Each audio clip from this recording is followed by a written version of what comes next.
that gets the responsibility to bring a generational talent back to Nike. So you have a pair of the shoes behind you, Giannis Antetokounmpo.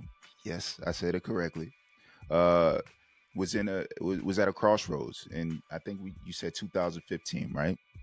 Yeah, so in 2017 was his renewal for Nike. 17. Okay, all right. And so I came on the team in 2015, right before we got the NBA deal with the Nike NBA apparel deal. And so Nico, who was my boss at the time, said you have one mission, and the only mission is to re-sign Giannis. And so off I went, moved to Chicago. But how did you receive that? Did you just say, all right, let's get it, or did your stomach drop a little bit, like, huh?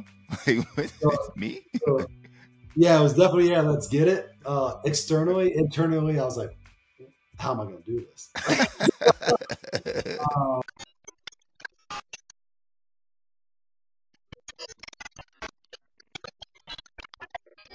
Hey, welcome to another episode of the Couch with Rob Fields. I'm your host, Rob Fields, and today we have a heavy hitter on the show, ladies and gentlemen. We have a father, we have a heck of a hard worker, and we have a South Atlantic Conference brother on the show. Ladies and gentlemen, give big hand claps to Brian Davison. Yeah. Appreciate you, Rob. Welcome. Glad to be here. It's always good to connect with family from way back in the day in the basketball world. Yes. I want to say this before we get started. So I've been doing this podcasting thing for a while, and usually when you're corresponding with people, it could be a little difficult. What I will say, Brian, and I think this has a lot to do with your character, is you replied faster than anyone I've ever worked with in this podcasting situation. I mean, you were so sharp, and I was saying to myself, wow, this is impressive. And I know this is going to be a good one, man. So I just wanted to make that note early in the show, just to let you know that I noticed how on point you were, man. I appreciate that. I quick story on that one. 15 years ago or so, my mentor said, unless you're dead or unless you're doing something that is uncontrollably busy, you should be able to respond in 24 hours to everything that is sent your way. So that's kind of the rule of thumb I have, and I try to stand by that. I don't always get it done that way, but at least I try. So appreciate you noticing that. Yeah. It's the little things, man. The little details that can get you to, that can take you towards a championship. Wink, yes. Wink. So I talked a little bit about our SEC conference connection. Yeah. All right. So I went to Catawba College, and you went to Brevard. Yeah. So tell me about college basketball, and just a little bit about your your basketball background. Yeah. So grew up in Annapolis, Maryland. Played 3 sports in high school, and decided that I was going to play basketball in college. And so I started my college career at UNC Asheville back when they were in the Big South. And so I got there in 2002, 2003. And that was the year that it was the first year we ever went to the NCAA March Madness. And we played in the play-in game and won that against Texas Southern, and then played Texas in the first round. And they were the number 1 team in the country at that time. Who was in that Texas team, Brian? So TJ Ford, Mouton. I mean, TJ was, top 10 pick in the NBA, and everybody knew it. But man, that dude, so lightning fast, quickest guy on the court I've ever seen. I used to love watching TJ Ford play, dude. Man, it was crazy. It was a lifetime experience to be on that team, and we were 500 in the conference, and we won our conference, and then played in that playing game, like I said, and it was such an amazing thing. And for me, it was really about playing time for me. And so I looked at other schools when I wanted to leave UNC Asheville, and Brevard College was one of the ones that showed interest. And so there were a couple of schools in the Maryland area, the Philadelphia area, where I'm originally from, the DC, Maryland, Virginia area, and then a couple in North Carolina. And I picked Brevard. It was about 30 minutes south of Asheville, North Carolina. And then we played in the SAC against you guys. And it was a great opportunity for me. You know, I was a captain of the team, was doing a ton of different things within the groups and the organizations inside the college for student athletes, and really got to own my experience there. And we had some really good seasons, and it was a really great conference to be a part of. But what made you want to get into the extracurricular things on campus Yeah. at school? Because a lot of players, let's be honest, Brian, a lot of players don't really get down like that, man. They they come to school, they want to play, you Yeah. know, they take classes because you have to take classes to play, right? Yeah. But, you know, a lot of players rarely ever get into other stuff. What made you kind of take on some other responsibilities on campus?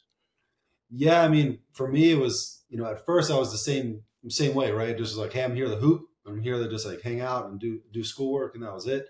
And then as I got a little bit older and a little bit more senior in my time there, I started to notice like, hey, there's some cool things that I can do that are just different than what I thought was possible at a college, right? So I was part of the SAC, then I was part of the business club, and we created these cool little initiatives that was a little bit of the breeding ground of who I was going to become in business. I just didn't know it at the time. And so for me, it was a little bit intuitive. Not really there was anything that someone said, hey, go do this. It just was like, hey, there's this opportunity. Someone asked me to be part of it. And I said, yeah, let's do it. And it was a really cool part of my college experience. Two cool little stories off of that. I haven't told these in a while, but Let's the do business it. needed some money. They need the fundraise to do this trip, and the trip I couldn't go on because I was playing basketball. So it was during the season. So I was like, hey, there's a probably easy way for us to make some money. It's at the basketball games, right? So let's pull up all these cool little activities or these items that we purchase from Best Buy, like a speaker. Like at that time, CD players were still pretty cool. So I'm definitely aging myself. Um, Ooh, young folks won't know what we're talking about, Brian. Don't Not at all. don't go DVD, too deep into the rabbit hole. yeah, not too deep. CD players, DVD players, and I had a couple people go around from the business club during the game and do a raffle, and so people could put a certain amount of money in, and they could win these gifts. And so we did it for like 4 or 5 games, and we made a couple $1,000s, and that couple $1,000s paid for the trip to go to this business opportunity for the business club. And Wow. so for there, just like the creativeness of being like, hey, here's sports, and here's how you can leverage all the people that are at the game that you don't have to worry about foot traffic. You know they're going to be there. You know how to interact with them and make something work. And then the other end was my junior year into my senior year. I randomly walked into the coach's office, and I said, someone was in there. And I said, hey, coach, you have a second? He said, yeah, I'm talking to this guy real quick. You want to sit down and see what he's showing me? I said, sure. And he's showing him uniforms. And I'm like, oh, that's cool. And I'm like, so what do you do? And he's like, well, I sell uniforms to local colleges and high schools. And I said, oh, that's really cool. You got Nike stuff in there? And they said, yeah. And I said, well, we got Wilson right now, and that stuff doesn't look that great. So can we look at the Nike stuff? And so he shows us the Nike stuff, and my coach right away, his old school coach, he goes, no, it's too expensive. And the guy goes, actually, it's the same price.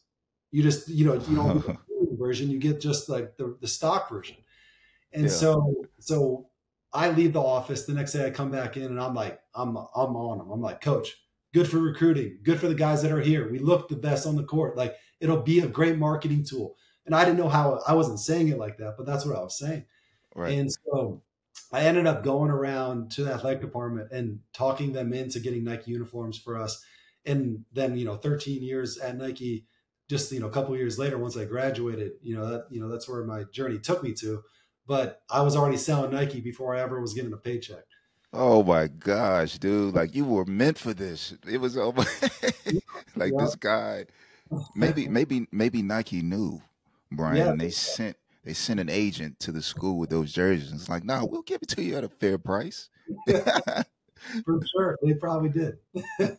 That's really cool, man. So, of course, if you go to LinkedIn, you can see your illustrious resume, right? Mhm.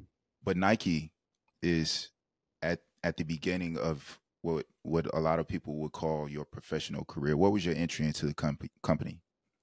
Yeah. So when I got done at Brevard College and playing my 4 years there, I ended up coaching with Coach Jones, my coach I played for 2 seasons. Hmm. And My entry point in Nike was pretty interesting. I met one person that knew somebody at Nike, and that was my connection through via email.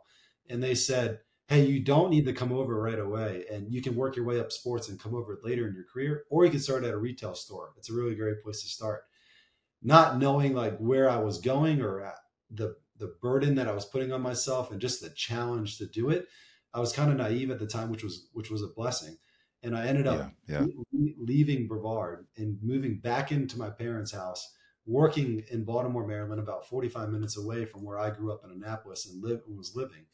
And I worked at a retail store, and it was really simple. There was a brand new Nike factory store opening up in a place called Arundel Mills, and I just put my name in the hat as a seasonal sales associate, making like $8 to $9 an hour. And they had, since they had no employees in the store at the time, they only had a couple managers they just hired. They just did massive group sessions at a local hotel right across the street from the mall. And so I walk in, I'm in a full suit. I was in like a chocolate brown suit, way too big for me. Not fitted like it is today. Of And course, it's too big. everything's so That's what big. we all did. Yeah, pants, bag, everything's back. And all the other people there are wearing like backwards hats. They're wearing t-shirts. They're all like in high school. And I got this college degree, and I'm like, hey, I want the seasonal sales associate role. And I go in, they offer me a manager role as the last manager on the team. And so that was $11.25 an hour. So I bumped myself from 8 to 9 to 11.25. And so I Wow. started at that store and opened up that store in 2008, in October of 2008. And it was a pretty special thing because, once the construction was done in the store, it was on us, right? Every hanging rack, every footwear wall, every shoe, every single mannequin, I was a part of that. And so I had a really special place in my heart for that store because it was really mine, right? Like I helped build it in a sense. And so I spent almost 3 years there at that store, making that 45-minute commute there and back every single day. So, do you feel like that 45-minute drive actually added to your passion and love for what you were doing? Because of course we all have this connection with Nike, right? Especially as athletes, there's a connection with Nike. Yeah. But now you're on the other side. You're not the consumer now. You're the person who's a part of actually getting this product out to the customers, Yeah. keeping the keeping the store uh, up to standards. Yeah. You're in charge of doing all this stuff. Did that drive to work and those long days actually build up a passion and love for Nike, or was it just the work that locked you in? Yeah, it's such a great question. For me, there was a multitude of things. I think the drive was one that I was always pushing, waiting the last second to leave. And I remember driving super fast all the time and I was driving it so much. I knew where to get off, where to get on, sit on the side of the shoulder as long as you can until you have to get back over. And I was always cutting it close because I was so far away and the traffic was always pretty bad. So I remember that vividly.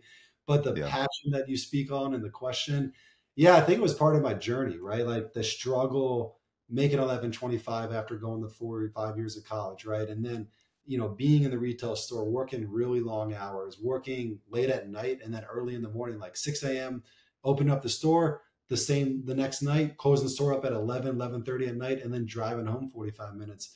But I think just like that, I think the beauty and the struggle, right? It's kind of like the J. Cole lyric is like there is beauty in that. yeah, And in that it made me appreciate the steps along the way, and it still does now. And when I met my mentor, who was a seasoned 30 plus year veteran at Nike in the sales department, who kept coming to the store and he kept buying stuff. And I was a manager, so I got to ring him up. And it had to be a manager. He had to ask for his employee ID. You put it in, you confirm it with his state ID, and then he can buy stuff at 30% discount. And I finally said like 4 or 5 times in, I said, "Hey Jeff, like, what are you always doing here in Baltimore, Maryland? Like, don't you live in Oregon?" And he's like, "No, Brian, we got an office like 10 minutes down the street." And I said, "For Nike, you got an office down the street from here?" And he's like, "Yeah." He's like, "Come by tomorrow and check it out." ding. I'm like, "I'm there." And so that created almost a year and a half to almost 2 years of me. So if I worked like the 12 to 10 shift at the store, I would go into that showroom from like 8 a.m. to 11:30. Then I would run and eat my lunch on the way over to the store. And then I would work those not that 9-ish hours and that 1 hour break and the 2 15-minute breaks at the store, and then get home at like 10:30, 11 o'clock, sometimes 12 o'clock at night. And so I did that every single day I could. And I was in there just absorbing everything about what my mentor, his nickname was Coach. His name is Jeff Tapkis. I learned from him. So I was making that commute even on the days I wasn't working at the store. When I had days off, I would go in and help him out. And he taught me about the business. He taught me about the history of Nike, and he taught me how to sell stuff and how to market things. And he got to be there from really at the very, very, very early beginning parts of Nike. And so I was very fortunate that I met him. And it led to a really prosperous mentorship that I still talk to him almost once a month today. So he's a great guy. Man, I don't know, man. I guess the saying is, cream always rises to the top. But Yeah. I think, that hard work, right? Just maybe you didn't say, "Hey, I want to go to the main Nike store," because you didn't even know about it. Like you didn't even know there was an office, 10 minutes away or whatever, right? So you were just working hard, and someone noticed it and said, "Hey, maybe you can be a part of what we're doing." And I was actually going to ask you what was the pivot, but that's the pivot: Yeah. finding a mentor in the company. Yeah. So let me ask you this, Brian. What was the difference in that store that Coach was in? Oh, excuse Yeah. me, the office where Coach was, Yeah. and what you were doing in the store. Like what Yeah. were some of Yeah. the changes that you saw that made you say, okay, maybe I can apply this where I am right now? Yeah, that's another great question. So when I found out about Nike via that email with that person that knew someone at Nike, that person had a job called Ekin when they first started the company. It's Nike spelled backwards. It's Ekin, Okay, and okay. it's like a brand marketing rep. And there's like about 20 to 25 in the U.S. and in Canada, and they're very known for being like the guys and girls that knew everything about the product, everything about the brand. They were just the people that were boots on the ground in the markets all over the country, like spreading Nike and the technology behind it. And a lot of those people moved up the company and became vice presidents and presidents. And Phil Knight was the very first Ekin. Um, and so I said, that's the job I want. So going into the store, that's the job I knew I wanted. I just had no idea what I was going up against to get it. I just like, hey, this is the best way to do it. I got the swoosh on there. I got a Nike email so I could email people. And then I met Coach. And I told Hmm. Coach that was my goal. I wanted that. He said, okay, let's try to see if I can help you make that happen. And so when I went into that showroom that he was at, I saw a little bit different side of Nike, right? So at the store, I saw um, how the shoes were processed, right? The back of house. We just talked about that off this call, right? We talked Hmm. about how it showed up on the actual floor, right? The details of how the t-shirts were laid, right? The details of how you did customer service, where Hmm. how you talk to customers and how customers flowed through the store. I learned all about that, right? And what drew them to certain areas and what drew them away from others. And so you learn and you pivot and move and evolve as a store, and you're trying to make things work so you have great sales and great customer experience. And then when I went to the showroom, they were selling that product 6 months in advance of the products being in the market. So I was seeing footwear 6 months, 7 months in advance of Wow. everybody else. I was seeing the Jordans. I was seeing the Nike basketball back when Nike basketball was got the new LeBrons and the new KDs, and you got the LeBron Watch the Thrones, and you got KD Weathermans, and you got all these things that like back in the day, those were the shoes, right? Then you got Yep. the Air Force Ones and the special colorways there and all these cool things around Air Max. And so I got to sit there and put those shoes on the showroom wall to categorize them for their sales meetings. And so I got to look at the sales catalog and go, okay, this is the price point. This is the wholesale. These are the margins. This is how you sell it. This is the seasonal initiative. This is how you go and sell to a retailer that's going to buy it and put it in their store, right? They're going to invest their money in this product and then go sell it against it to the consumer. And so I got to really see the other side of the equation, right? I got to see the side of actually the purchase of it and how the consumer does it Then I got to see how it got sold into the retail store for then the consumer to then go purchase it. And so it gave me an appreciation for that side of it at a very early age stage in my career at Nike. And so that I used for the next 13 years. And I still use it today in a lot of ways. So it was a phenomenal opportunity for me that when I saw it, I was like, I'm not letting go. And I just kept grinding and getting it done. Yeah, and for me, especially now at this stage of my life, Brian, we can talk about Nike stuff and how to sell the shoe and what flow means to the store. Yeah, I can ask you a ton of questions, Yeah. but it all makes sense. It's a science behind it. There's a reason why Nike is at the top of the food chain, right? Yeah. There's a science behind everything that we see in that store, and now I'm actually on the opposite side of it, right? I'm not only a consumer, I'm working on the store floor now. So I'm starting to see this stuff like, well, wait, okay, so if a customer is looking this way, or if you're more open to the customer, they'll be ready to receive more information, and you have to know your stuff. And it's just such a science to it, man. So the fact that you mastered it after, you know, 2 years of working in the store on your own, and then getting a professional, 100% Yeah. like guru and coach, right? It's just it's man, it's starting to click for me, man. It's Yeah. really really cool to hear. So we'll fast forward a bit. Like I Okay. said, I don't want to hold you all day, but you ended up in a product creation role with Nike, right? So you just talked about it. You were able to set up uh, shoes for meetings and things of that nature. How did you get into that product creation role? Like where did it really get Yeah. rolling for you? Yeah, yeah. So it was a steady progression for me. Like for my career advancement, I had a very unique point of view on how that was going to happen.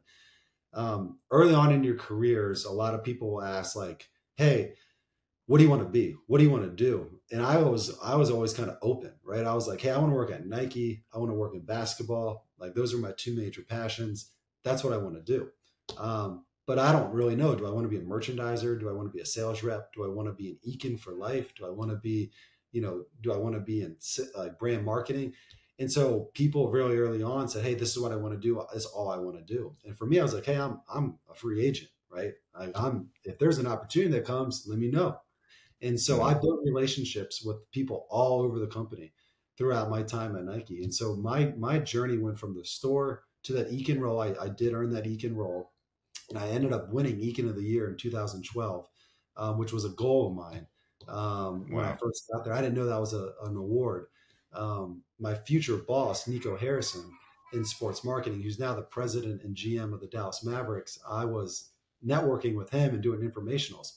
And every time I flew out the campus, we were doing Econ summits. I'd be like, "Hey, Nico, you have 15 minutes. Hey, I want to connect. I want to build a relationship." And one day he said, "Hey, what are you out here for?" He said, I'm out here because we're having an Econ Summit. We're doing the Econ of the Year award tonight. They're going to name one." I said, "Okay." He goes, "Okay." He goes, "Are you going to win it?" I said, "I don't know. I probably should, but I don't know if I will." He's like, "Well, I only work with people that are the best of the best. So I imagine you should win it if you want to work with me." I said, "Okay." Well, I didn't win it that year in 2011. So that next year, that's the only thing I could think about. I was like, "I'm going to win this Econ of the Year award. I'm going to do everything in my power to do it." And I did. And so when I did, I took it. I talked to Nico, came in the office, and was like, "Hey, I did it. I won it." And he's like, "My man." Like, and then it created a bond that I proved my case that I could be the best, right? And work through the challenges of competition. And so from there, I went to a sales role in Houston, Texas, and I sold You're gonna love this, Rob. I sold the uniforms and footwear to local high schools and local colleges. So I did the same thing that 360. that got me that regard. Now I was on the Nike side. That guy wasn't on the Nike side. He was selling everything. Right, But I worked right. with those guys to sell Nike, right? And so I had multiple. I had tens and tens of probably 50 to 60 sales reps from all different, maybe 10 different companies that sold every brand. So I would build relationships with them and build marketing campaigns and sales discounts for them to sell Nike to these stores. To these schools. And so I did that for 2 years, and then I got into product creation. So where your question derived from? So Mm. When I got there, it was about building footwear. So now I was at this part of my journey where I was at this at the on the sales floor selling footwear, right, and selling product. Then I went to go market product as an econ. Then I went to go sell product as a sales rep, and then I went in to go create product within footwear for Jordan Brand. And so my journey was very different, as I alluded to at the beginning. I wasn't as much cared about the vertical structure of my career path. I was more worried about the broad based understanding of how the business was run. And so from doing retail to brand to sales to now product creation, I was really learning what I believe are the pillars of the company, and how to do that, how to build a Nike product and build a Nike brand. And so there I worked on really cool projects. We did all the college and all the NBA and NFL and Major League Baseball player exclusives for their shoes on the court and on the field. So when we brought in Michigan, my team was the one building the Michigan colorways. When we brought in Chapel Hill, of course they were already part of the team, but then we brought Mm-hmm. Chapel Hill football in. We did their football cleats as well as their basketball shoes as well. And then we got to work with some really great athletes that were on that squad at the time: Jabari Parker, Russell Westbrook, Chris Paul, so many more.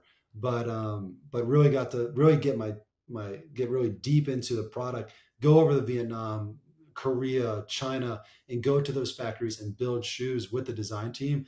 It was an amazing experience to see really not only how all this stuff was sold and marketed and brought to life, but actually how it was made. And so I have Yes. appreciation for that too. Yeah, and I mean, it has to be so cool to see it go from an idea to actually having the shoe in your hand and handing it, excuse me, handing it to the athlete and saying, here it is. So let me ask you this, Brian.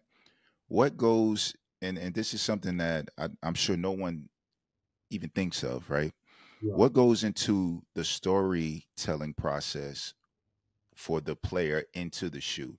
So how do you get that player into that shoe for the customer? Yeah, so really it's a unique process, because what I was just telling somebody the other day was I believe most people have a hard time seeing something before it's done, right? Right. And whether that's your pursuit to your career and what you want it to be, who you want to become, a product like a shoe, a painting on a wall, most people can't see it, right? They can't envision what it can be. And so you have to put people in a position and simplify it, right? To be able to say, hey, this is what we're building. This we want some insights and some ideas from you to build this concept that will then become an actual product, right? And so when you talk to the professional athletes and you're building signature shoes or you're building special shoes for them, whether they're PEs or actual signature shoes, you're taking in insights. And sometimes it's really simple, right? What are your favorite colors? What type of things do you like? What are they fast? Are they sleek? Are they, do you like high tops? Do you like low tops? But the storytelling in that starts on day one. So when you pitch Hmm. the idea of the shoe, that's what I did in the Jordan brand. You pitch the price, the color, the price, the name, the silhouette, and the reason for it sitting in that catalog, right? And saying, okay, we got a high top here, we got a low top here, we got a boot here, we got AJ1 here, whatever that is, right? And this is the assortment that I'm building for the footwear team, and this is how they're all going to work with pricing and naming convention and all that. So storytelling happens right away because you're trying to sell a story of why you're doing this. And then Hmm. working with the athlete is the next layer of how you tell a really unique and creative story for people to go, oh, that's connected to X player. That's why I'm going to go buy it. Right. Hmm. It's a little bit more special sometimes when it happens like that. So it's really about trying to envision something without ever being able to see the finished product until most likely 18 to 20 months later. 18. So that's how long it takes to go from brainstorming to the shelves. Yeah, it's 18 to about 20 months. 18 to 20 months or so. So and some are faster if they need to be, some are a little bit slower depending on design revisions and Hmm. Yeah, of and course. reviews.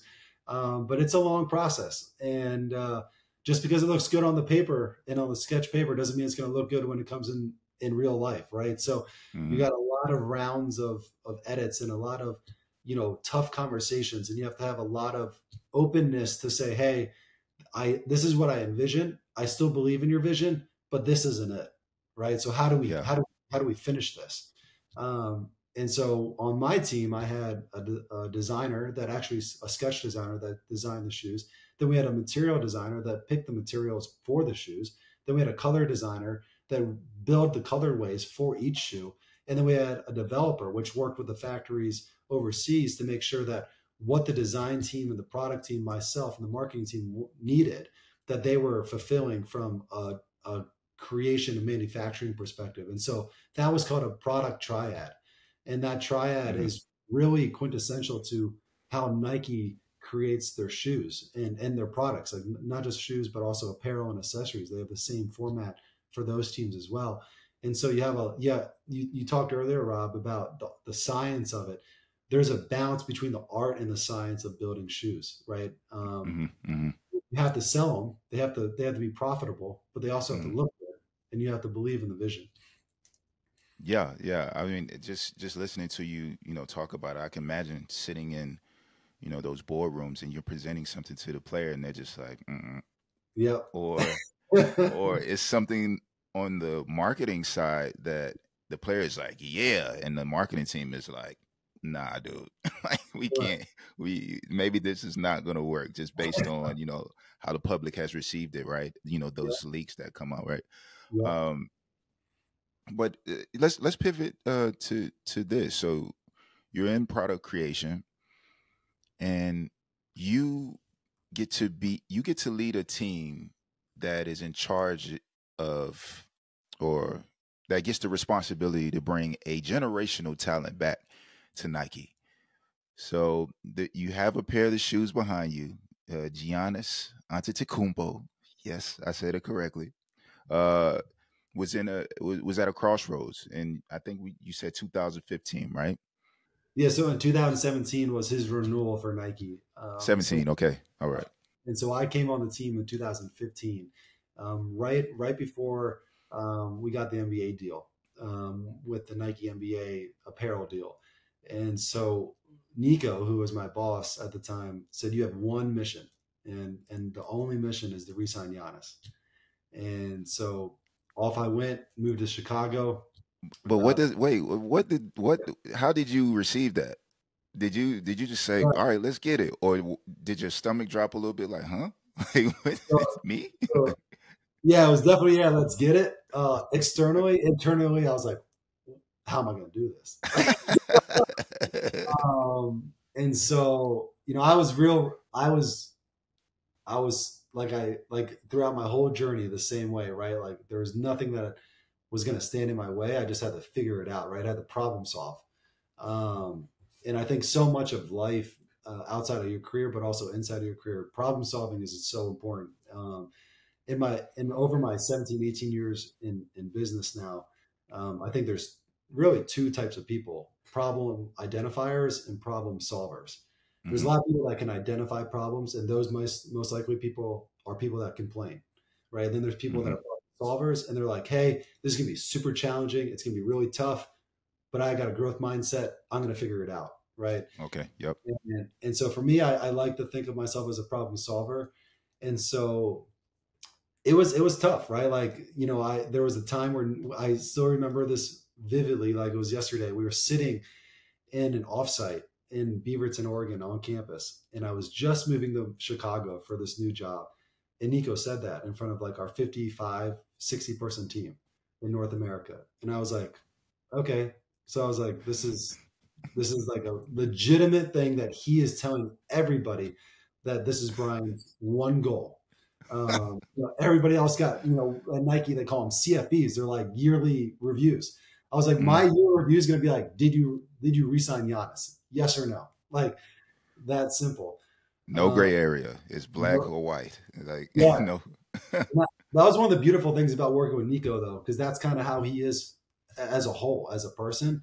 And there's no gray area. You just know, right? You know what you need to do. You know what you don't need to do.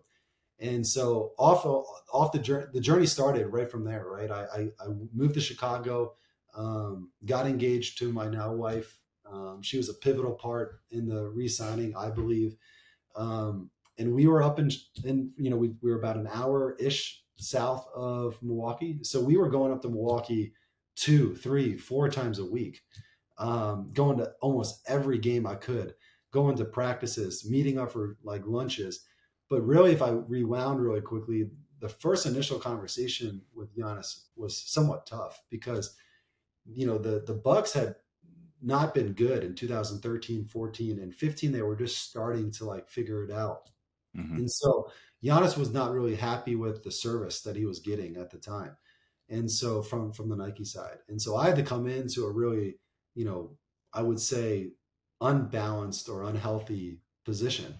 And so what I said to him and some other of my guys that I was onboarding onto my portfolio was, hey, listen, I'm not going to tell you and promise you all these amazing things. All I'm asking for is an opportunity for me to showcase that to you.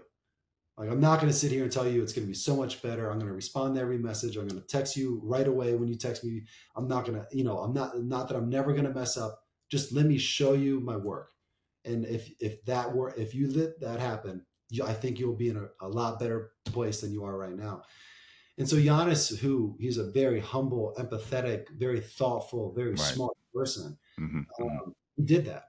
And I think he understood my care and appreciation for him as a person. Because remember, back in 2015-16, he wasn't an MVP. He wasn't an all-star. They had losing seasons, right? And so people knew that he was this guy from Greece and that he was super athletic and that he was fun to be around, right? And that the organization was, believed in him to some extent. And so when I got there, it was like, let's just like get to know each other and grow it. And over time, our personalities matched up, right? We both were very heavy influence into our families. We very much focused on our jobs, and we treated people with respect. Giannis treats everybody with respect. And so those are some of the core foundational pieces of how we built our relationship. And from there, then when the task at hand became be of, hey, we got to re-sign you in 2017. I was lucky enough to have Nico on my side. We had someone over in Europe that had signed him originally to his first original deal, who was super close to him as well, and still at the company at Nike. And we worked as a team, right? It wasn't like, hey, this is only Brian. I opened it up. I said, hey, let's do it together. Let's do this as a team. Let's hit every angle, right, of the ecosystem of an athlete, right? And it's not just the athlete, it's everybody around the athlete, the mom, the dad, the brothers, the agents, the managers, the team, the people on the team. And so that's where my wife came into it. She was up in Milwaukee with me all the time because I was on the road all the time. So the way for her to be with me was to travel with me sometimes. Oh, that's awesome. Yeah, she came up and she built a great relationship with Mariah, who's Giannis's partner, and the family loved her and took her in as one of theirs. And so we really got a really unique experience of building a professional while also having a personal relationship at the same time. And that's hard, right? Because you're really, at the end of the day, it's your job, right? Yeah. And so as 2017 arrived, there was heavy competition. Adidas was coming hot. So was Anta and some other companies. Under Armour was involved. And everybody knows the story of, hey, Adidas backing up the truck with Thon Miller at the practice facility and just having like a truck full of Adidas shoes, from like the Yeezys and everything in between of that. And that went viral on the internet. And I said, okay, we got competition, like fierce competition happening. Time to put on the full court press, Brian.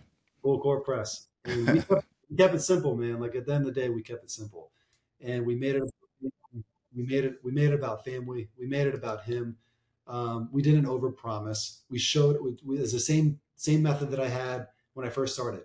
We're not going to overpromise and make all these amazing, claim the fames or things that you're going to be, but we can tell you this is what we're going to do, and we're going to build this shoe. We have all this history from building other amazing signature shoes from Kobe and KD and LeBron and Charles Barkley and Anthony Hardaway, and they're still selling shoes today. Like Penny Hardaway's still getting a paycheck from Nike, He's still getting his royalty check, and he hasn't played in the NBA in 20 years. And so Yes. Wow. right? And so Remarkable. yeah, and so we sold authenticity to who he was, and we sold clarity as well as reality. And to me, those were the three things that I think that we did really well in the pitch to him, and he believed in it, and he signed the deal in 2017 in November, and now he's, I think, on moving into his fifth shoe, which is crazy. The one behind me is his first shoe. Um, and it was an amazing journey to build it, an amazing journey to get to that point, and it was a team effort for sure. Not just on the sports marketing side. We had brand marketing team, we had a product team, we had the comms team. It was everybody was on the same page, and me being at the epicenter of everybody being on that same page. I think through my years of understanding retail, understanding coaching, understanding playing, understanding sales, understanding marketing, allowed me to run that team, right, and build this team that had no connections to each other before we started to sign Giannis, to then build not only the pitch to get him, but then build the business behind him. Yeah, and this is a question I want to ask you before we get to the next step, right? Yeah. What do you have to possess to get a superstar, a mega star to re-sign to Nike? So I can phrase the question in this way: if you had to hire you, what qualities would you need to get that job? Yeah, I mean, man, I've never been asked that question, so that's a good one.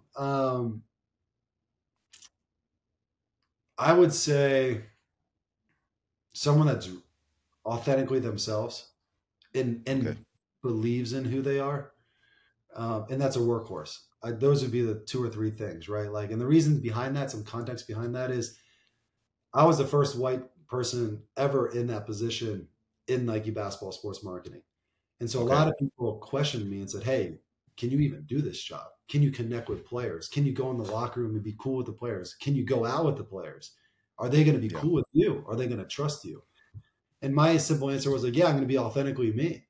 Right? I've been a basketball player since the day I could start playing basketball, right? From a little kid, right? I played on teams throughout my years all the way through college, coached teams, right? And did all that. So I was going to be me, right? Like, could I tell you the coolest, music artists out there? No. Could I tell you the coolest like fashion statement? No. But I could tell you, this is who I am, this is what I care about. And ironically, the one person that I got connected with to build that signature business cared about family, cared about his work, and cared about being respectful, which ironically was the same three foundational fund. I believe he has a lot more, and so do I. But those were some of the core pieces of how the relationship derived. It was through authenticity of who you are. I was never faking it. I was never trying to be someone else. I wasn't trying to be my teammates because my other teammates were phenomenal, like the ones that are still there and the ones that have left and done amazing other things. But I'm not them, and they're not me. Hmm. Hmm. And so, and then you just got to work hard. You got to like push through the challenges, and you got to be able to like say, "Man, I'm up against the odds here, but I just got to figure it out." Again, problem solver. I would need a problem solver, and I would need someone that was authentically themselves and someone that was just going to work harder than everybody else. Nice. Yeah. Because it's you just can't put anyone in that role.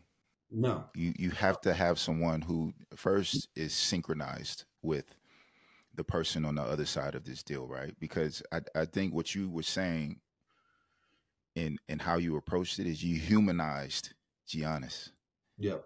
whereas everyone else only treats him as a commodity. Yep. And if you're dealing with someone closely, you would want them to make you feel like a human. Like, hey, can Yep. we go get a burger or can we go get 50 Chick-fil-A nuggets after a championship? Can we can we have these experiences together? Yep. And then when it's time to do business, we can do business. But on a general level, let's humanize this whole experience, and that's what it sounds like you did. So, Yeah. yeah, Yeah. yeah, Yeah. go ahead. I'm sorry. I think it's such a great point, Rob, because the piece in professional sports and now even amateur sports is these people are human, right? This is their job, right? The front office Hmm. people are human, right? I know it's fun to see like a coach get let go or a front office person get let go or a player get traded, but there's an aftermath to that, right? The kids and their schools and their friends and the players. And so for me, it was like, there's some big personalities, right? Especially in the NBA. And there's some guys that are like bigger than themselves in a sense, right? They're like caricatures of themselves. And it's because people have propped them up not to be human. And Right. so have somebody like Giannis who is super humanized and super down to earth and super driven. Like he is one of the most driven people I've ever met. He is hyper focused on being better every single day to hit the ultimate goal, which is to win championships. And that's what it is. And Yep. he is hyper focused towards that. But for me, it wasn't about trying to talk to him about how to be a better basketball player or even talk about the X's and O's of basketball, which I could definitely do, which we did sometimes. But it was really about just having a human relationship and understanding that they go through stuff and they need people in their corner that they can believe in and they can trust. And it's not always about yourself and it's not always about them. It's more about how can you build a relationship that makes them better and makes you better. And I think we did that. I think we had a really special bond at that time of building that shoe because we built an amazing business, but we also had a great friendship as well where we could be honest with each other, right? And we had There honest you conversations. go. That's big. And you, And you guys and not for a multi-millionaire, Brian, that's not it's not easy to be honest with them. To say, "Come on, man, you're going about this in the wrong." And let's try to take a different point of view yes, before yeah, you approach this, right? For a lot of people who are of that stature, right? It's yeah, hard for them to process that information. Like, man, who are you? But for you to be able to have that is is important and it's yep, meaningful, right? It goes way longer than whatever the duration of the contract is. correct, 100%. And I think there's a balance. Like the word I used a lot when I was in that position was balance because there's the reality and then there's the perception, right? And so how do Hmm. you balance someone's reality when it doesn't match their perception, right? And so Hmm. you have to understand other people's positions and then work back and understand how to communicate in a way that people can digest it and then move with you into that direction. Yeah, and your relationship with Giannis and his family, and going up to the Bucks games and being there all the time, led you to get an opportunity to actually be a part of the front office for the Milwaukee Bucks. How did it feel to actually get into the office? Because you were always in an external role with Nike, just kind of being around. And now Yeah. they say, hey, I mean, you've been sitting there the whole time. Why don't we just make it an office for you? Like, how did that feel? Yeah, it was an amazing feeling. It was something that I always had on my radar. One of the first things that Nico said to me when he hired me was, "Brian, my success criteria for you is simple. Like if you get offered an assistant GM or vice president position on an NBA team throughout your journey in this job, like you're doing a good job." And so about Wow. 2 years in or so was my first conversation with another NBA team, was not the Bucks. And I had two or three different teams that were interested in my work. And the Bucks had a special relationship because I was in Milwaukee all the time, right? And when we picked up the business in particular with Giannis and started building a shoe, I was trying to find ways to streamline everything, right? So I'll bring the story of Nike into the Bucks. I was like, how can we streamline Giannis's life with work? And so if he's at the Hmm. practice facility and he's done with practice, why would we go meet at a hotel and make him drive to a hotel? Let me go talk to the GM and see if I can borrow one of their video rooms. And we could have the Nike team in there, the designers, the logo creation brand team, the comms team, whoever that is, and have those 5 to 10 people in that room and build the business in those rooms right after practice, right after his therapy, and then he could get Right in his after hot cold tub contrast. Hey, just come to the video room, Giannis. We got you set up. Like, all ready to go, and it's all yeah. ready to go.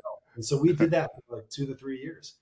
And when we did that, I of course was in the building all the time already. So now I have the team in there. I'm building. They're seeing my team getting work done. And they said, "Hey, Brian, would you love, we would love to figure out how to get you over here." And we talked for a while. And when John Horst, the GM, sent me the offer to come over, it really was an awakening to like, hey, there's something outside of Nike. It was the first thing that was ever like attractive enough for me to think there's life outside of Nike. I thought I was going to be there 50 years, work my way up, and stay. And I thought the front office thing was going to be a cool, like, success criteria thing that Nico, spoke of, but I just Yeah. didn't. What was the feasibility of that really, right? Like, was that really something that could happen? And when the offers started to come, I said, okay, this is legit. And so for me and my wife, it was like, hey, what more is there to do at Nike? And if you built this business and you've done all these other jobs and you want to, like, control your destiny in your career, let's go try this. And we really believed in a couple of things. We believed in Giannis, number one, right? He's the cornerstone of the franchise. He's the Mm-hmm. reason for why they are where they are. And then John Horst and his team, right? John being a great leader and being a great person was another a testament to why we wanted to go. And so we made that jump. We made the jump. I moved over as vice president of basketball development affairs, which was another term for player personnel, and player development. And so we moved over there, in the end of COVID, right? So there was a lot of stuff happening. COVID. Craziness. And so when I decided to make the jump to the Bucks, John and I had a conversation right after I signed the contract, and I Mm. knew that there was a real chance for us to win the championship. And I said, I'll have my ring size ready. I already know what it is." And so he joked and said, "Well, let's get to the playoffs first, and then let's see what happens." And so I had a vision that I knew there was a real chance in 2021 for that to happen. Um, and then the rest is kind of history, right? Katie's foot on the line and against Brooklyn that Woo.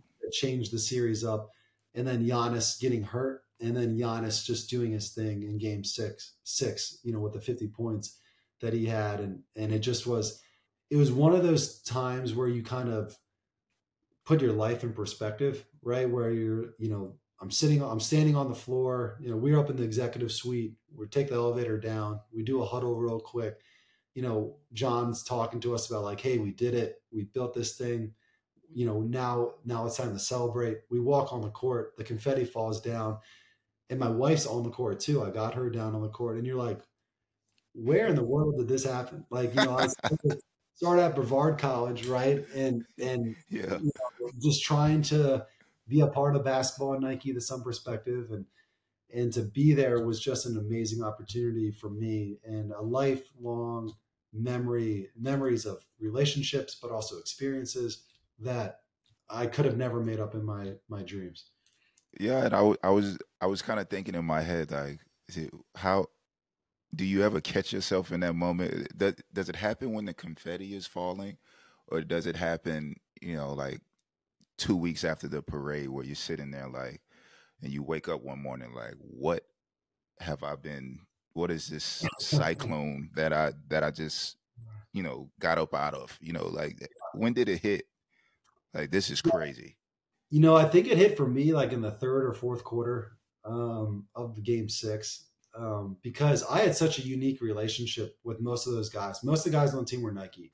Like, I think it was Yeah. 90% of the guys were Nike, and so you talk about, Giannis and Chris Middleton and Drew Holiday and Dante DiVincenzo and Pat Connaughton and Bobby Portis, and all those guys that were with me for a long time. Bobby I was with when he was in Chicago. Dante came right out of Villanova. I signed him out of Villanova, right? All Mm. the you just have all these amazing experiences with those guys. I traveled to China with some of them. Giannis, we traveled the world together. And I remember sitting there right next to John. I sat right next to John almost every game. We all sat in pretty much the same seat or stood in the same area for all the games, because it seemed that everybody had some superstition in their I own was right. just about to ask if that was a superstition thing. Yeah. Yeah, for me it was. I was like, hey, this seat's worked for the last couple of games. I might as well stay here. Some Yeah. other guys probably didn't have that, but I definitely am that way from maybe my playing days. But when Giannis was starting to take over the game, you know, the unique relationship and connection I had with him was, I knew how, like, everybody knows how good he is, and everybody knew how, like, amazing of a player he was gonna be. But for the ability to say, like, he's gonna take over and do this right with a hurt knee and a hurt leg, and just there was something different that night, and I was like, this is crazy, right? This is You go from where I came from at the store at $11.25 an hour and folding t-shirts at 11 o'clock at night to building $100 million business with Giannis in year one, and then winning an NBA championship. And I'm like, this is everything I wanted, because I was with Giannis when he was in 2000, I think 18 in the Eastern Conference Finals against the Toronto Raptors, right? And almost had that to go to the championship, and they didn't win that series. And I felt like I lost, and I was still at Nike. Yeah. I was invested into that because of how much I wanted Giannis and the Bucks in my relationship for them to win. So to be able to do that with them was just a phenomenal opportunity. Like, it was just a phenomenal experience that again, it hit me really quickly. And then there's one moment that I'll remember personally. We stayed in the arena till like 1:30 in the morning. We're taking pictures with the trophy. We're in the locker room, champagne's everywhere. We're drenched. And my wife and I get home, and we stay up for like another hour, and we're just like replaying the whole entire night in the kitchen, standing there at the island in the kitchen, just going, "Can you believe this? Can you believe that? Can you believe, can you believe this happened?" And it was just an amazing opportunity for us to take a second, because after that, what people don't really remember is the draft was only a couple of days later. So we won, then had the parade, then 2 or 3 days later we had the draft, and then after the draft, it was now mid July, late July, and we were getting ready for summer league, because it was the end of that second COVID year. So we were behind because the The league, season. yep, league got pushed back, right? Yeah, so we went straight from partying to the draft, and we were exhausted. But looking back on it now, it's like it's a pretty amazing experience that I'll never forget. Okay, so we're gonna pivot. All right, you played. Excuse me. You were a part of the championship run with the Bucks, and with a friend, Giannis, and just seeing the whole organization go through that process and get to the top of the hill. You made a change after leaving the Bucks. You go to work with the HEIR App. Tell me about how that came about. Just Yeah. being a part of that process, something that's new, something that's coming in to basically be a big time player in the game. How did that come about? Yeah, so with the Bucks, we thought there was a 5 to 10 year run in Milwaukee. So my wife and I bought a home, got the family established, had our second daughter in Milwaukee, and there's a relationship that I had from years and years ago with a good friend named Deron Smith. Deron's unique story is he was at Nike with me. We were Eakins together, and then he moved up really quickly in the Nike basketball and Jordan brand part of the world at Nike. And then he went off to the White House and worked for Barack Obama. It was the deputy director of digital initiatives for Barack Obama. And then from Wow. there, and from there he met Steph Curry. And so he ran Steph Curry Enterprises, SC30, for a while. And then he built Unanimous Media, which is Steph's production company. And so him and I stayed in touch throughout the years. We're very close friends. And so when I took the job in Milwaukee, he said, "Hey, I'm building this other thing. I'll keep you in mind as we continue to build." I said, "That's great." And so I helped in some ways and consulted in some ways if he ever needed it. And he helped me a lot as well as I transitioned into a new phase of my career. And I learned really early on, being in the NBA, that with having two kids and having a newborn, that like I had to decide like what my life was going to be. Was it going to be 95% basketball and 5% everything else? Or was I looking for more of a balanced approach? And so Hmm. I learned 2 seasons in that like, hey, I was really looking for that balanced approach. And so I had a great conversation with Jerron one day about just that. And he and the team offered me an opportunity to come to HEIR. And at that time, I was like, hey, I still got 2 years left on my current deal with the Bucks. I still have a 2 year extension to figure out with the Bucks. So I don't know if that's something that I'm looking to get into. And so my wife and I talked about it. And I think for us, it was really like zooming out of our life and saying like, hey, what do we want? And what do we need? And again, same thing, like all the experiences I had at Nike, all the experiences that I had at the Bucks, really in a short period of time, I always believed that I was a Buck before I was officially a Buck, right? Helping Yeah. Giannis, Hmm. get to stay in Milwaukee, building the Hmm. business in Milwaukee, all that kind of stuff. So I said, hey, my time there seems to be coming to a close sooner than I thought, with this other opportunity coming out of nowhere. And so we moved to Scottsdale, Arizona, where my wife's originally from, and we're at HEIR. And so now I'm almost 2 years in at HEIR. And HEIR is really bridging the gap between fan engagement and professional athletes. As we know, professional athletes have limited time with the amount of games, practices, therapy, training, all the stuff they have going on there, just from Hmm. a playing perspective, let alone brand obligations and family and off time and rest. And then the fan, who in this digital age just wants more and more and more and more, right? They Yeah. they can't get enough. It's like a cup with no bottom, right? And so how do we bridge that gap to enable the athlete to monetize their name, image, and likeness from a digital perspective with not having to do too much, and also giving the fan unique experiences. So on the HEIR app, which is on iOS right now and soon to be on Android, we have a new product coming out at the end of the month of October, on building out that actual digital framework of technology on how we can create unique experiences for a couple dollars, and bring it into where an NBA athlete can do some really fun things with the fan. Okay, yo, that's amazing. And like you said, access is such a big thing. I mean, you can remember back in 2008, right? Yep. This access, if you couldn't catch him on Facebook, you didn't see what he was eating. You didn't see what he or she, you didn't see when they party. You didn't see them buying Nope. shoes. Now, all of that is available. Yep. So for the Air app to be able to enhance that access and also make it a little bit easier for the athlete, right? It's important. Yeah. And times are changing. That COVID year, you talked about it, right?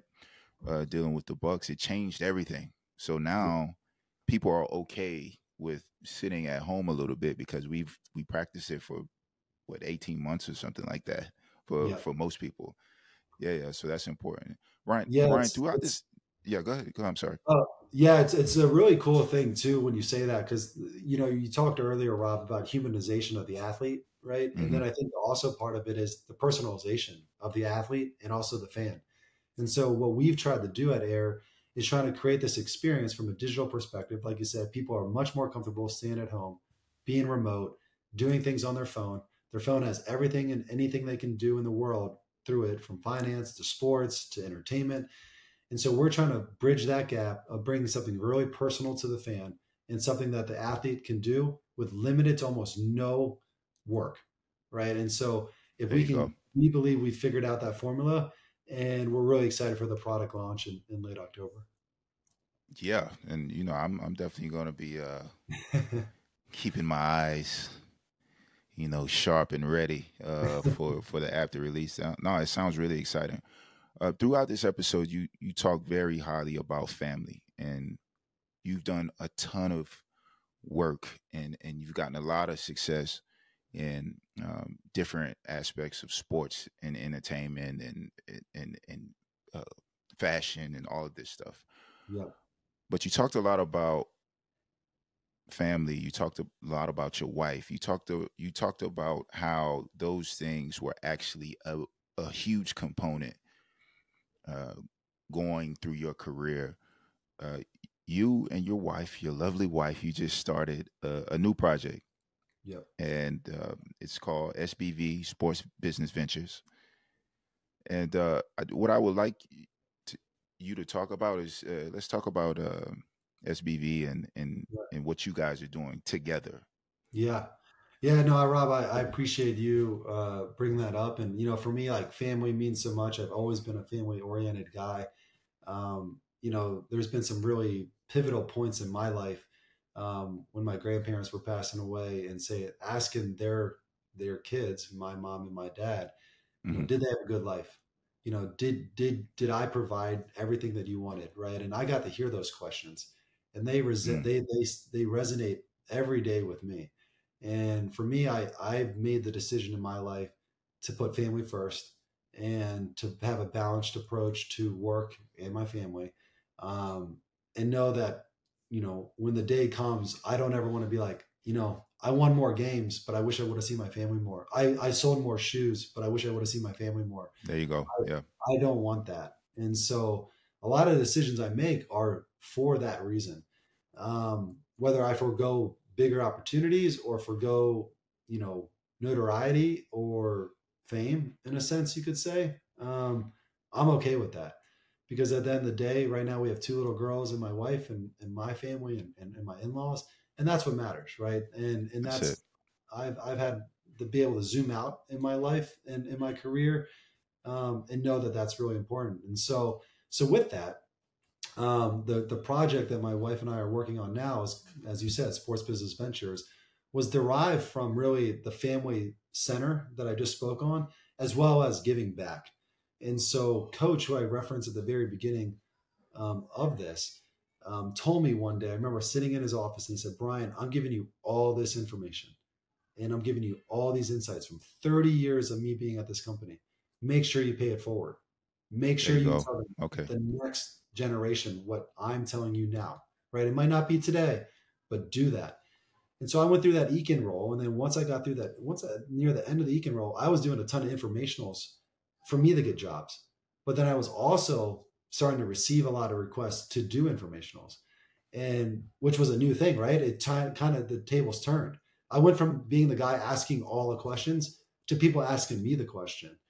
And so for the last 16 or so years, I've been doing about 2 to 4 informationals a week, whether it's LinkedIn connections, whether it's friends that say, hey, this person would love to talk with you. It's a family member saying, hey, this person wants to get in sports, wants to work at Nike, wants to work in the NBA, wants to work with athletes. And I've always been open to that because Coach was open for me to come into that showroom and ask those questions every single day. And I ask a lot of questions. I do. I like to talk. I like to tell stories. I like to ask questions. I like to know more than I did the day before. Mm-hmm. And so that's where Sports Business Ventures derive from.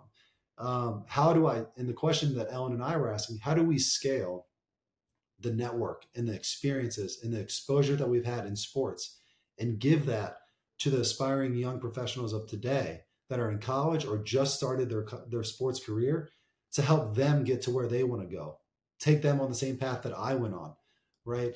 And what I try to tell everybody that I talk to and do informationals with is informationals aren't about getting a connection that's going to maybe one day hire you.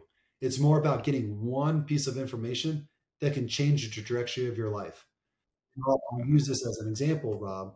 When I got that email saying, hey, you don't have to work at the Nike store, but you could, that changed my life. I was open to that, right? And so for me, that's what we're doing at Sports Business Ventures. We have a free newsletter that goes out every Tuesday morning. And it's a 30-minute informational with a sports executive from all over sports. We've had NBA, NFL, we've had team people, we've had professional athletes, we've had agents, we've had Nike people, Adidas people. And I talk to them for about 30 minutes to an hour, and I push that all into a 3-minute read. So a young person can read that really, really quickly.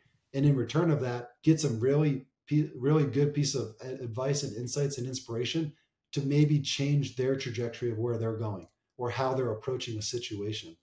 And that's just the start of it. We have a lot of other things, from mentorship programs to one-on-one coaching to a job board that you can check out all the jobs in sports.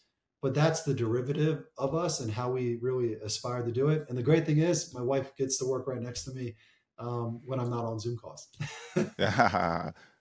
Brian, listen, you know, just talking about that, just that is the goal for me, to be able to create a life where my wife and I, we can work Yep. side by side and still have the kids running around and doing that type of stuff, right? That's a goal for me. And the beautiful thing about what you're doing and what I'm doing and in marriage, right? In this day and age where marriage is looked at as the boogeyman, in a sense, Yeah. is Yep. that when you get it right, it's the best thing ever. Yep. You know, it's similar to winning the championship of life, right? It's Yep. so hard to find love. It's so hard to find someone that's compatible. It's so hard to find someone who are those things, but also a hard worker like you. They Yep. understand process. It's just so many different things that go into marriage, and when you get it right, man, I mean, this is Yep. I always say is one of my greatest accomplishments. And Yeah. I couldn't agree with you more, Rob. I think for me, it's like, it's a huge accomplishment, right? Because in today's society, I think sometimes people frown on it because the establishment or whatever the perspective or perception of it is. mhm, But for me, I view it as this. Like, I view it as every day my wife Ellen makes me a better person. And I try to do the same for her. I think she does a lot better job of doing that for me. yeah, But yeah, it's it's just like being on a basketball team, right? Like, it's about every day improving in practice and assessing what you did wrong and identifying with it and owning it and then trying to get better. And to have a partner like you have and like I have, to me, enables me to do things that I could have never done. Right? yeah, Ellen yeah, was there for the Giannis re-signing. She was in the building. She was in the room at the end. She was there when we won the championship on the floor with me. She's here right now, sitting next to me, building a business together. And yeah. to me, those memories and those experiences mean so much more because she was there with me, not just behind me, right? She's there right beside me. Oh And yeah. to me, it's a partnership, it's a team effort, and she sacrifices a ton behind the scenes. I'm sure your wife does the same. Hmm.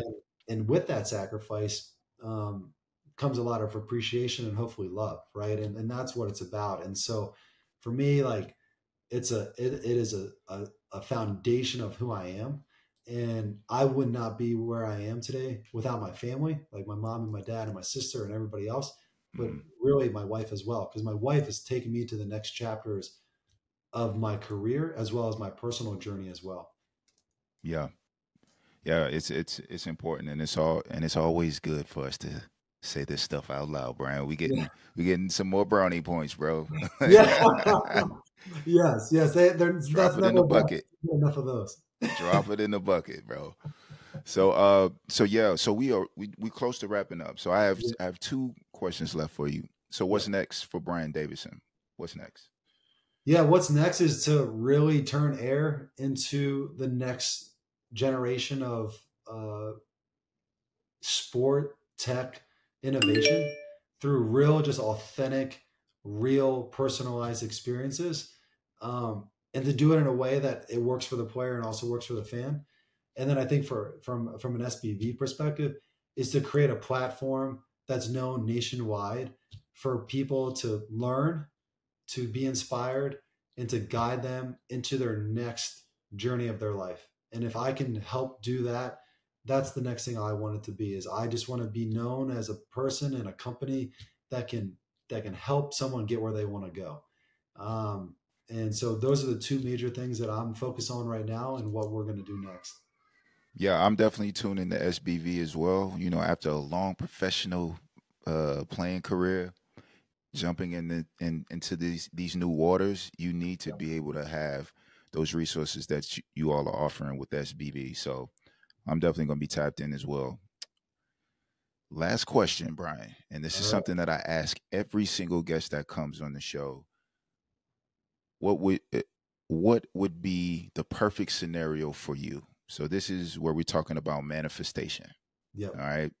Uh, Manifestation is big on the show because, first of all, I like to hear people talk about the crazy things that they want to see in their lives, and it only enriches me and lets me know that I'm not crazy for dreaming the way that I dream. So, Yeah. so what would be the perfect scenario for you, professional, personally, or both? Yeah, I'll stick to the professional side because it's kind of tied to the two things I just said, but Mm-hmm. in a much broader way. Mm-hmm.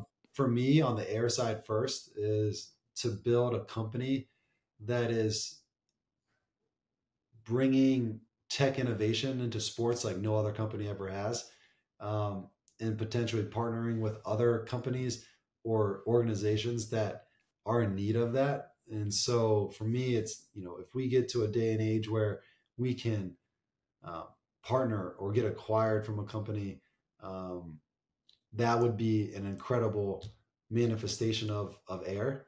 Mm-hmm. Um, and then from an SPV perspective, my big dreams there is to have a pretty robust team of young people that and experienced people as well to help people of the next generation get into the sports industry. So I love to build the organization out. I love it to be more than just Alan and I.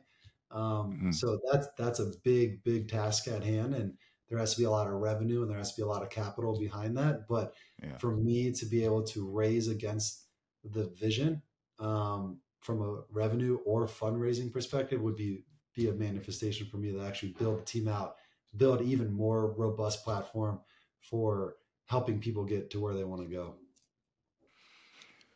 Hey, well, it's out there. So when you get it done, you Yes, can sir. always come back to the show and use it as a reference to say, listen, Yes, hey, sir. I told you guys it was going to happen.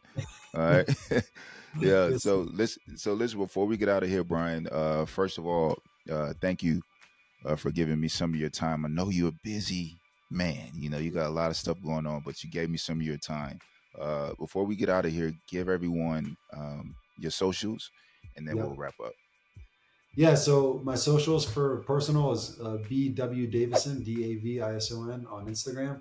Our SPV is pretty simple. It's sportsbusinessventures.com. It's also Sports Business Ventures for Instagram and also for Twitter. So come check us out. We're also on LinkedIn. We have a thriving group of people, over 3,000 people on LinkedIn. So come on to us on Sports Business Ventures on LinkedIn. And on the HEIR app, we have HEIR.app available right now for the website, and also HEIR.app available on Instagram as well. So we got a lot of cool updates happening on both of those platforms. So come check us out. Come interact with our group of people and our communities. I think you'll really have a great time. Well, ladies and gentlemen, there you have it. So, first of all, check into SBV.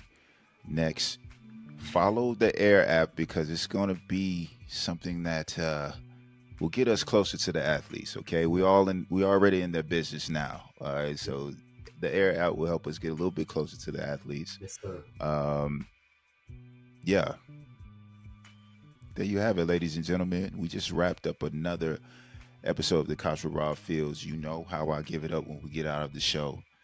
It costs nothing to be good to someone. Be good to someone today.